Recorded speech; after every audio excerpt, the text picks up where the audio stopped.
উলামায়ে কেরাম এবং হাফেজে কোরআন কি পরিমাণ রহমত। আল্লাহর নবী বলেন, এটা যদি মানুষ তোমরা নাও বুঝো, মানুষ তোমরা যদি সেটা নাও বুঝো, এই আসমান জমিনে আর যত মাখলুক আছে, চাই সেটা পশু পাখি হোক, চাই সেটা গাছ হোক, চাই সেটা জড় পদার্থ হোক, আল্লাহর নবী বলে সমস্ত মাখলুকাত মানুষ আলেমদের কদর না বুঝলো তারা বুঝে। ইন্নাল আলিমা ইস্তাগফিরু লাহু মান ফিল আরদ ওয়া মান ফিস সামা হাত্তাল হিতানু ফি জাওফিল মা ওয়া ফি রাওয়ায়াতিন আন-নামলাতু ফি জুহরিহা। আল্লাহর নবী বলেন, উম্মতের দল উলামায়ে কেরামের জন্য, মাদ্রাসার তালিবে ইলমের জন্য, হাফেজ কোরআনের জন্য তোমরা যদি তাদের জন্য দোয়া নাও করো, আসমান জমিনে যত যা কিছু আছে সব কিছু তাদের জন্য দোয়া করে। নবী বলেন, শুধু তা নয়, এমনকি গর্তের পিপিলিকা, পানির নিচের মাছ পর্যন্ত সর্বদা তালেবে ইলম কোরআন ওয়ালাদের জন্য দোয়া করে। যেরকম সুবহানাল্লাহ। ওয়া ফি রিওয়ায়াতিন আন-নামলাতু ফি জুহরিহা, গর্তের পিপিলিকা এই কথা কয়, মালিক এই জমিনে আমি পিপিলিকা এখনো স্বাধীনভাবে ঘুরি। পানির নিচে মাছ কয়, মালিক আমি মাছ পানির নিচে এখনো স্বাধীনভাবে আছি, এখনো আমার জীবন আছে, এখনো আমার হাসি কান্না আছে। এই সব কিছু যাদের উসিলায়, তারা হলো উলামায়ে কেরাম, তারা হলো মাদ্রাসার ছাত্র, তারা হলো কোরআনের হাফেজ, তারা হলো মুফতি মুহাদ্দিস, তারা হলো মসজিদের ইমাম মুয়াজ্জিন, তারা হলো মাদ্রাসার উস্তাদ। ও মালিক, এই জাতি এই সমাজ আছে বিদায় এখনো আমি গর্তের পিপিলিকা বেঁচে আছি, পানির নিচের মাছ আমি এখনো তাদের খাতিরে বেঁচে আছি। ও মালিক, অতএব তুমি এই জমিনের মধ্যে উলামায়ে কেরামের হায়াত তুমি বাড়ায় দাও, কোরআনের হাফেজদের মান মর্যাদা তুমি আরো দিন দিন বাড়ায় দাও। আমরা যদিও ইজ্জত না দেই, সম্মান না বুঝি, আল্লাহর নবী বলে পিপিলিকা ঠিকই বুঝতেছে, পানির নিচের মাছ ঠিকই বুঝতেছে, জঙ্গলের বাঘ ভাল্লুক তারাও বুঝতেছে, এমনকি যে গাছগাছালি পাক পাখালি গাছের প্রতিটা পাতাও আমার নবীর হাদিসের ভাষায় মাদ্রাসার জন্য দোয়া করে। কারণ তারা ভালো করে জানে জমিনে মাদ্রাসা থাকবে তো আল্লাহ আসমান জমিন টিকায় রাখবে, এই জমিনে উলামায়ে কেরাম থাকবে, আসমান আসমানের জায়গায় জমিন, জমিনের জায়গায় আল্লাহ দাঁড় করায় রাখবে, গজব আসবে না, রহমতের পর রহমত নাজিল হবে।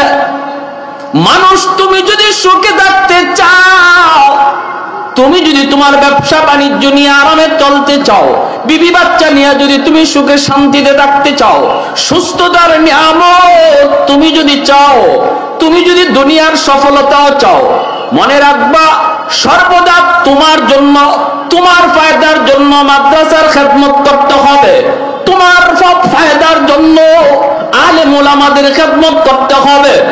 উলামায়ে কেরামের সংখ্যা যাতে দিন দিন বেড়ে যায়, হাফেজে কোরআনের পরিমাণ যাতে সমাজে বেড়ে যায়, এই ফিকির তোমাকে আমাকে করতে হবে, তাদের ফায়দার জন্য নয়, বরং নিজের ফায়দার জন্য, যেন আমাকে আল্লাহ তার রহমত দ্বারা বেষ্টন করে রাখে।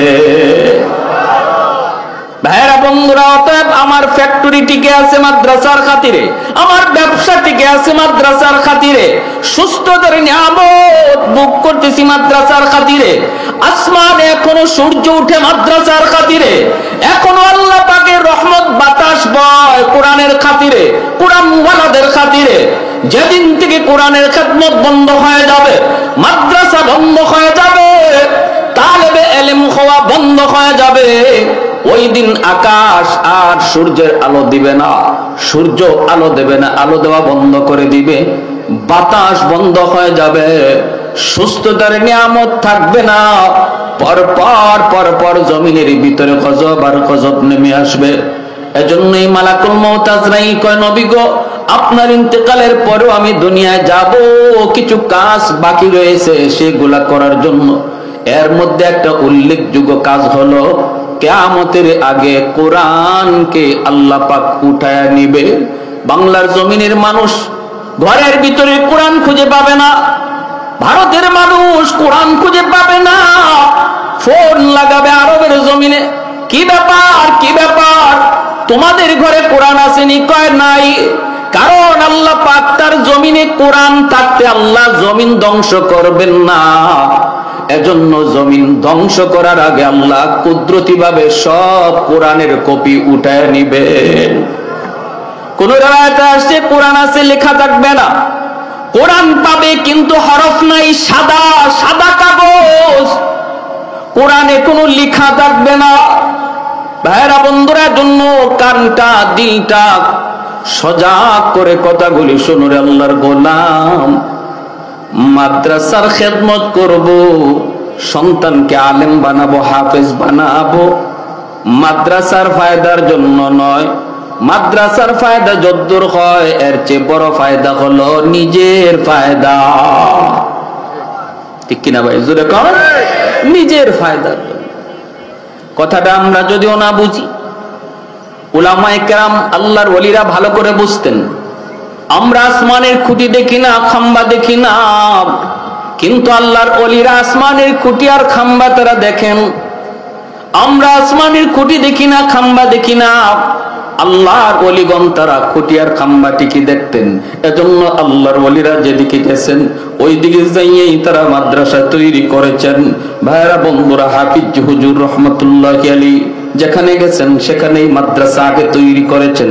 ওয়াজ মাহফিলে গেছেন, ওয়াজ হইছে, সেখানে বসে গেছেন, এলাকার মানুষজন নিয়ে বলতেছেন, বাবা মাদ্রাসা আসেনি? কই না হুজুর।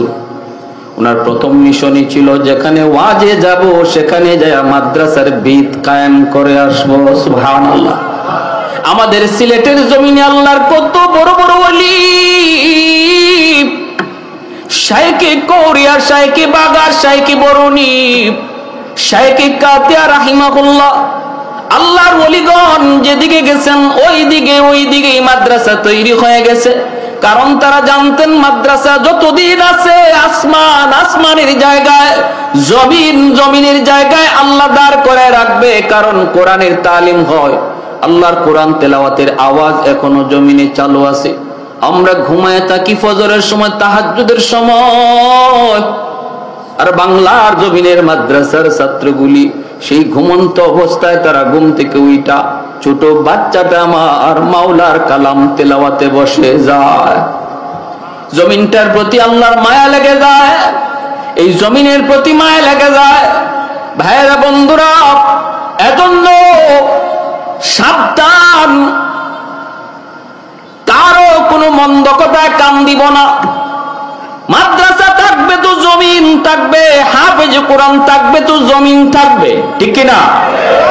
এ ভাই, আমি জেনারেল শিক্ষাকে আমি খারাপ বলি না, স্কুল কলেজকে খারাপ বলি না, এগুলো সমাজের জন্য প্রয়োজন, কিন্তু স্কুল না থাকলে জমিন থাকবে না এমন হাদিস পাই না।